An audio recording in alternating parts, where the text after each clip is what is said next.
URC round 4 has just wrapped up and we've got some tasty takeaways for you. Not a great week for the South African sides. 2 wins out of 4. Stormers and Sharks a bit disappointing. Lions and the Bulls getting the job done there. I am joined by my good mate Stal all the way from Netherlands. Stal, talk me through your sort of overview of the week. Obviously your team Stormers sitting bottom of the log now, so just want to sort of hear your feelings on that and how you saw that week going. Yeah, well, I think it's a weekend that summarizes good apples and bad apples, George. You know, you split down the middle now with Bulls and the Lions looking at some very strong competitive teams, you know, having some decent outings, and then you've got, you know, the other 2 bad apples being the Sharks and the Stormers. It's a bit of an interesting time for South African, let's say the club level. Some good performances and some really bad performances, which I think we'll unpack a bit more. But yeah. Look, I think let's start with your beloved Stormers. Again, I'll mention sitting last, 16th on the log, but we won't talk about that too much.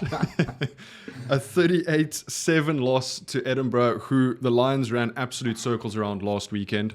Where did the Stormers go wrong? Obviously, Damien Willemse taking the reins at 10. Just didn't seem like a typical Stormers performance, that. No, for sure, George. It kind of seemed like the guys didn't pitch up in the match on the day. To be fair, I give some credit to Edinburgh. I think they were a bit hurt after the Lions loss. Maybe, you know, in their mind, something that they felt that they should have won and, you know, should have been a bit more competitive. But so I think they were coming back with a bit of a vengeance.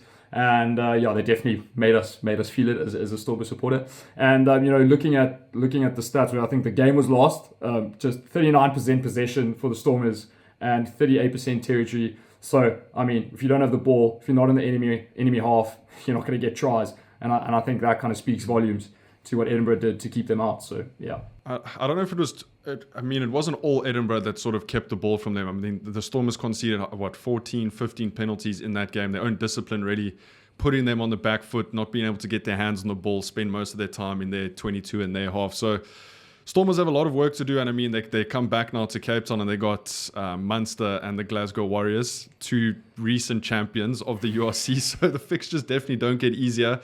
And if they don't get wins there, then they're looking at a steep uphill going into sort of the middle section of the season. Yeah, it's concerning, and I think Dobbo needs to get the team going. I think, like you mentioned, the penalty count, it was 14-6.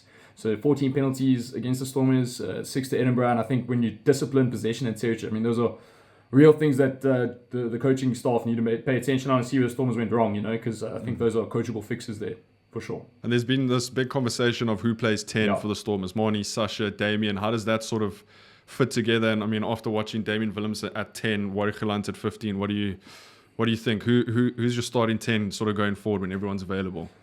Well, it's a difficult one, hey, and I think we even had this discussion a little bit last week. You know, we've got 3 options there almost, and you know, but I think you've also said it before. I think Damien's better in that open play. I don't really like him at 10 either. It almost feels like you're restricting him a little bit, and I think he needs to maybe he can play the center or fullback option. I think that's definitely better for Damien personally.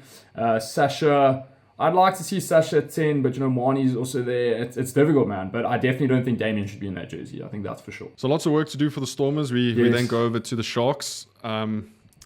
What are you getting sick and tired of me mentioning it? Yeah, we get it. We're at the bottom of the log in the South African franchise. I get it. We're not doing too great, but I mean, we've had some great success in the URC. Okay, so we've also fumbled it a little bit, but you know what? How many URC titles do the rest of the South African franchises have? Okay. Sharks Benetton 38-10 to Benetton. The Sharks, although came off that win against the Dragons, a well fought back win. We were giving them a little bit of gas last week, and when I say we, I mean you. Any thoughts on the Sharks performance down there in Italy? Well, all the gas I was giving them was absolutely justified this weekend. So really, I don't like being proven right, but there we go. The proof's in the pudding. To lose to an Italian side, which don't take anything away from the Italians. I think Benetton had a phenomenal game, especially that Reinu Smith, number 15 in the back, ex-Sharks player, I believe, absolutely opened them up like a can of tuna. Yeah. I mean, he was eating shark meat the whole afternoon. So I think it was awesome from them, and they had some amazing tries.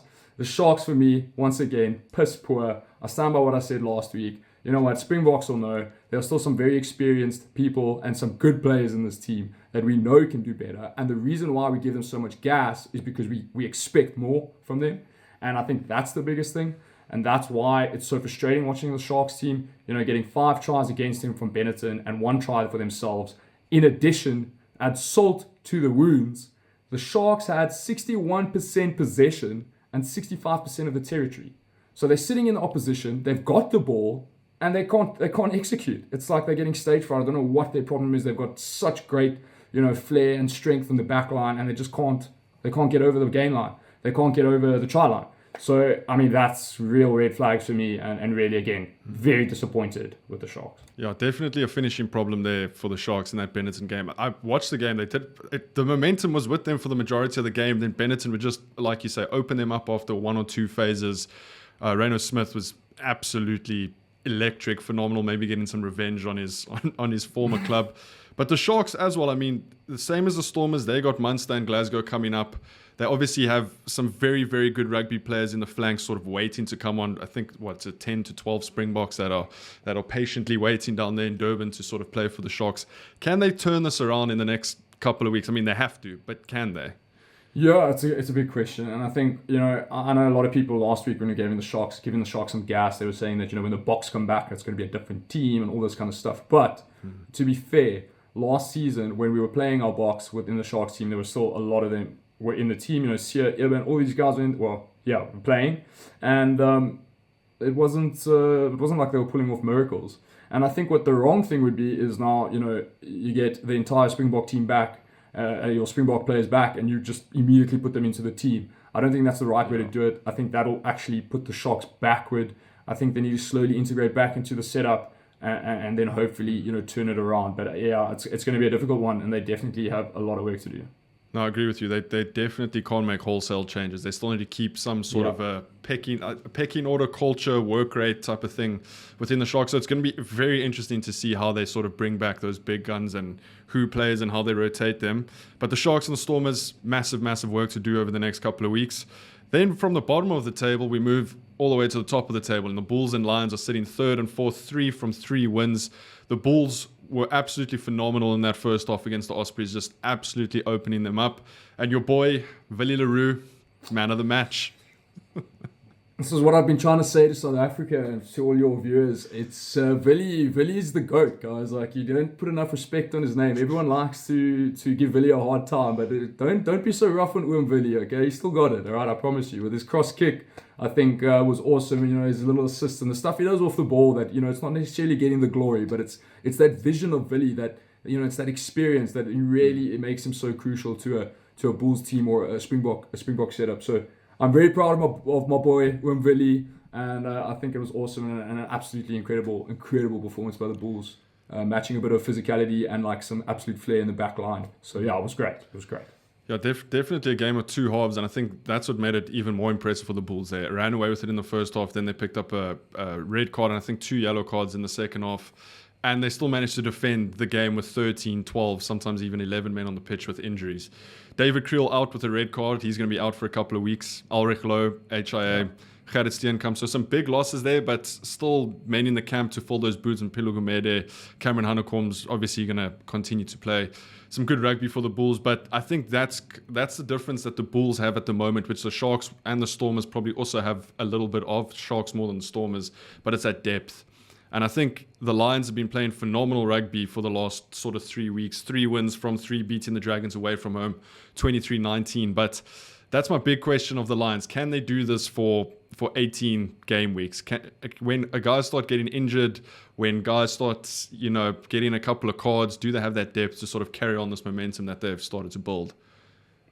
Yeah, George, I think that's a key question there with that Lions team. You see the players that have kind of now come and grown into their own, and they've become almost vital in the setup. The Q and Horns, and even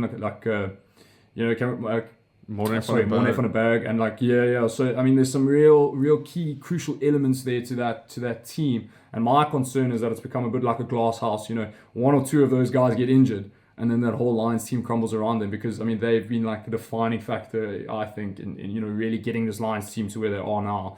And I don't know if they have the depth of the other franchises, which would be the biggest concern. So if I was the coaching staff, I think managing and monitoring these players is crucial to their longevity in the tournament. So yeah, it's a big concern. But some very, very exciting rugby from the Lions. I mean, absolutely demolishing Edinburgh last week, getting this great win over the Dragons where they played a completely different game plan. And I think that's what we're going to see from them. Yes. At home, running rugby, running from wherever they want. They go overseas and they sort of play a little bit more test match style of rugby, kick a lot more territory-based game. It's very, very clever. And it's going to... Lions are definitely one of those wildcard teams. I don't think anyone expected to sort of start this way, get up to this hot start. It's just whether they can continue this momentum. Then the final little points, we also had a small match between Leinster and Munster this last weekend. Leinster are looking unbelievable. George, how I feel about the Irish. It was smoke and mirrors to me. They, if you see, the past Leinster for me mimic, the Irish RFU, okay, the Irish Rugby Union and the Irish men's team.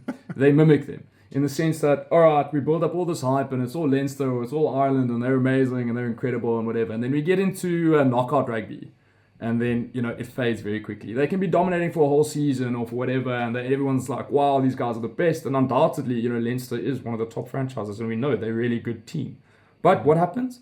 We get to knockout rugby and like their national team, they end up choking. So to me, I'll rest easy at night knowing that that's probably going to happen. And you know what? They can have a good season. They can finish top of the log. They can do whatever they'd like. But I'm pretty sure they won't be lifting that trophy at the end of the season. And I'll put money on it. Yo, that's a big words there. Big words. Tasty takeaway, that. But I still think Leinster are going to sort of be the litmus test for a lot of these sides. Well, how can we perform against Leinster, especially away from home? And are they even going to bring over a side when they come to South Africa? Or are they going to, again, pick a third string side? It's going to be interesting to see. Last call of business. Wooden Spoon and top performing South African team of the week. And if you don't say the Stormers or the Wooden Spoon, I think you guys are more than welcome to light him up in the comments. It's not the Stormers. It's not the Stormers. Okay, I know they're bottom of the log. It's not the Stormers, and I'll tell you why. To me, Edinburgh is a good. It's a really good team. It's a good franchise. It's one of the best Scottish teams, and the Scotland rugby is decent. All right, Benetton is an Italian team. All right, It's not as good as the Scottish. Let me just put it that way. You're in denial. No. And the Stormers had, Edinburgh did a good job of suffocating them of possession and territory, but Benetton, did not do that. The Sharks were their own worst enemy. They just couldn't execute. So and they had 61% and 61% possession and 75% territory, and they just couldn't get the ball over the line. So for me, being a choker is worse than Careful. Being choked. Careful. I don't know. Careful. I don't know. You're going with the Sharks. Sharks and the Wooden Spoon. I'm going with the Sharks. Yes. Okay, and then your top performing side, Bulls or the Lions? I'd like to give it to the Lions because I think they're doing so well and we didn't expect it. But I think the Bulls definitely with the amount of tries and just the scoreline alone. I think it's definitely the Bulls, and obviously because Willie got man of the match. So it's nice, and I think the Bulls had to put in a really good shift. So I'll give them the team of the week for the South African teams for sure. No, I love that. So those are tasty takeaways for this week. A couple of hot takes, Dal. I'll be honest, this was one of your better runs, and I like it. If you guys haven't, come at me in the comments. I'll be waiting there for you. Let us know what you guys think down in the comments if you haven't hit that subscribe button, and we'll see you guys in the next one. Take it easy. Peace.